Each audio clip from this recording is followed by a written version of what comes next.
All right, it's a Thursday. In a short while, I'm going to be taking off to head down to Tennessee for like 10 days. We're going to be doing riding. We're going to be doing some tours of some facilities of companies that I work with. We're going to be taking a LS Turbo Crown Vic that I own and turning that thing way up. And we're going to be doing some more riding. So, first things first though. So the Rex 3, you guys saw that at the bounty course. She took a little bit of an L there. We're going to be assessing some damages on that. We're going to be getting this thing fixed up. We're going to be putting brake pads on it that I've needed to do for the past 6 months. So I'm going to hop in the Rex 3. I'm going to pull this thing over on the lift, get it lifted up, take a look at what we know it needs, and see if there's anything else that it needs that maybe we're not super aware of. But I'm excited to head down to Tennessee and do some riding, just hang out, have a good time. So it's going to be a great week, and it starts now. We'll get this thing fixed on the trailer. Oh yeah, sounds crisp.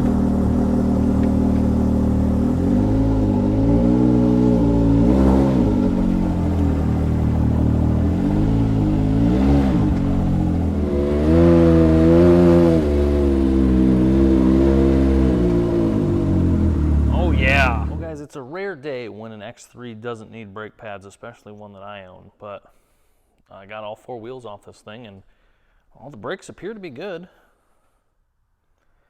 I've never changed the rotors on this, so I mean the pads look a little funky, but they've got good material left on them. And my main concern was when we were at that bounty course and we went to leave there, the pedal went to the floor, so I don't really know what that was, but I mean there's brake pad on here. I'm not too concerned with it. Had decent brake pedal the remainder of that trip, so everything up here pad wise is looking good. I mean we got good material in there yet on both sides. And these are super easy to change, by the way, guys. I mean 15mm bolt, 2 of them. You pop this off, the whole bracket and everything comes off, and then these are T30s right here. So always heat those up. They'll put a little heat on them, otherwise they like to strip out. Then you just push the piston back in, no big deal. But over here we got our Bluetooth axle, so we'll work on addressing that. This side will come out, no big deal. Pull that stub out of there. And then this one, I mean, should be able to pop that out with a couple pry bars. Again, shouldn't be a big deal, but now it will be.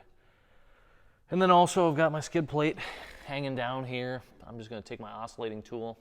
I'll grab that right now actually and cut that off before I forget. That's been plaguing me for a while. Need to get an upgraded skid plate for this thing, just hasn't done it, much like a lot of other things. So we'll get that cut off and won't be a big deal. See if I can one-hand wonder this.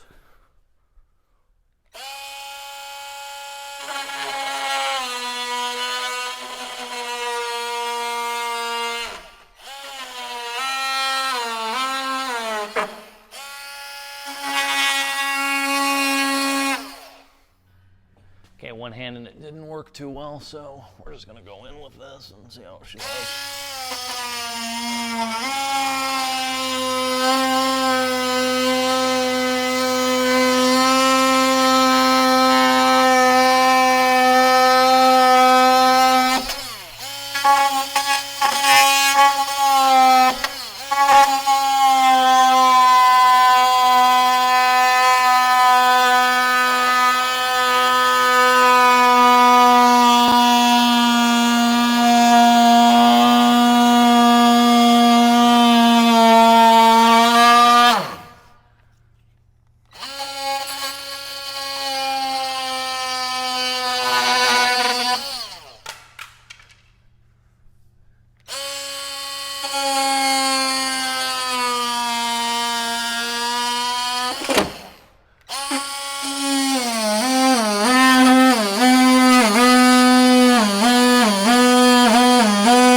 Deal.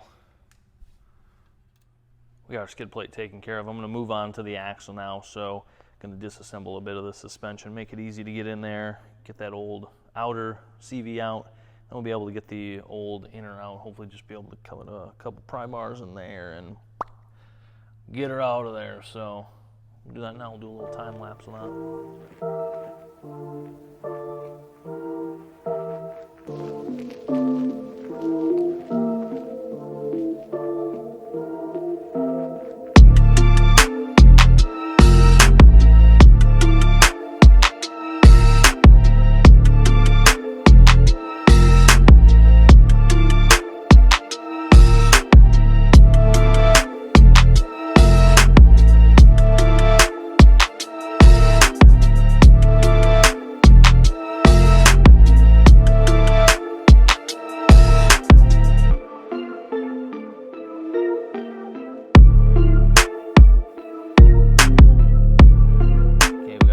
junker out. Came out pretty uneventfully. Took a little persuasion with the pry bars, but it's out of there. So for new ones, I got Rhino 2.0s. Now this machine has OEM axles all the way around, and typically the OEM axles hold up very good. Normally, I've always just ran OEM stuff on this because it's worked well. But went with Rhinos this time because I could get them a lot faster, and I also sell them, so I get a pretty good deal on them. So if you guys need a Rhino axle for any of your machines, I can get them for anything out there. Just give me a shout, rrutv shop, and I'll get you hooked up with some Rhino axles. So I'm going to throw one of these in. I also bought a spare for the front, a spare for the rear, so we should hopefully be good for this trip I'm going on. But you never know. Axles and me and this machine, X3s, could be brutal. But we're going to put this back together, and then we'll move on to the next phase of this repair.